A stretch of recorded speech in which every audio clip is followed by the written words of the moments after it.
बनी थी सुर्खियां, जरूरत है उनको टटोलने की। जिनमें छिपे थे कई राज, जरूरत है उनको खोलने की। जख्मों की डोर से घटनाओं के शोर तक, किसी को अपनों की तलाश, अब होगा राज का पर्दाफाश, क्योंकि हम लेंगे खबरों की खबर।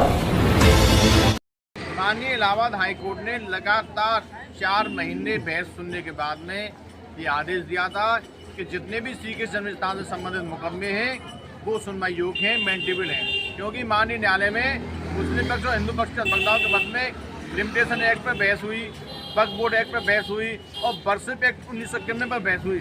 सभी बहस दोनों पक्षों ने लगातार की। उसके बाद में माननीय न्यायालय ने एक ऐतिहासिक निर्णय दिया था और इसी निर्णय के खिलाफ मुस्लिम पक्ष सुप्रीम कोर्ट गया। लगभग 1600 पेज की अपील में मुस्लिम पक्ष ने कहा है कि माननीय इलाहाबाद हाईकोर्ट ने जो लिमिटेशन एक्ट है, वक्फ बोर्ड एक्ट है और पूजा उपासना अधिनियम है, इन सभी नियमों को नजरअंदाज कर दिया, जबकि माननीय न्यायालय ने दोनों पक्षों को बराबर सुना था। हिंदू पक्ष ने आज सुप्रीम कोर्ट में अपना पक्ष रखा और मुस्लिम पक्ष ने भी अपना पक्ष रखा। तो माननीय सुप्रीम कोर्ट ने जो ईदगाह सर्वे वाला केस है, जिसमें सुप्रीम कोर्ट ने स्टे किया हुआ था, उसमें अगले सप्ताह के सुनवाई के लिए बोला है। और जो 7-11 पर जो माननीय न्यायालय में जो मुस्लिम पक्ष गया है, उसमें 4 नवंबर वाले सप्ताह में सुनवाई होगी। हिंदू पक्ष चाहता है कि सुनवाई जल्द से जल्द हो जाए, लेकिन मुस्लिम पक्ष बार बार मामले को लटकाने का प्रयास करता है। मुस्लिम पक्ष के पास में कोई भी ऐसा साक्ष्य नहीं है जिससे वो कह सके कि ईदगाह प्राचीन है, लेकिन हिंदू पक्ष के पास जितने भी प्राचीन साक्ष्य थे वो सभी न्यायालय में जमा कर चुके हैं। मुस्लिम पक्ष के जो वकील हैं एडवोकेट तस्लीम अहमदी, उन्होंने खूब लंबी बहस की थी हाईकोर्ट में और सुप्रीम कोर्ट में भी उन्होंने बहस की।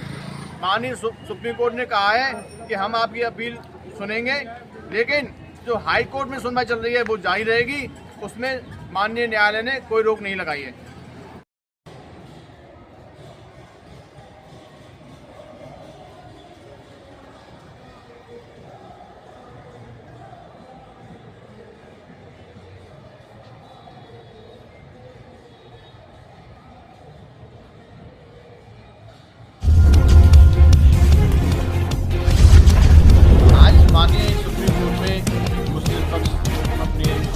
लेकर आया, उसमें लगभग 1600 पेज थे।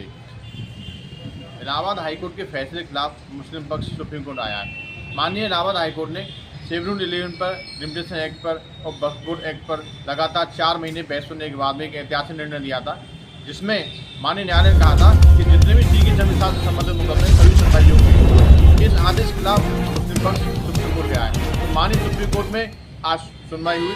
हिंदू पक्ष और मुस्लिम पक्ष के अधिवक्ताओं के मध्य में बहस हुई। तो माननीय न्यायालय ने जो 7-11 वाले हाईकोर्ट के आदेश के खिलाफ जो मुस्लिम पक्ष गया है, उसमें 4 नवंबर के सप्ताह वाली डेट लगाई है। और सर्वे वाले आदेश के खिलाफ जब मुस्लिम पक्ष गया था, उसमें अगले सप्ताह माननीय सुप्रीम कोर्ट में सुनवाई होगी। मुस्लिम पक्ष के पास भी कोई भी साक्ष्य नहीं है जिससे वो ये कह सके कि यहाँ मस्जिद पहले बनी थी। मुस्लिम पक्ष इस मामले को लटकाने भटकाने का प्रयास करता रहता है।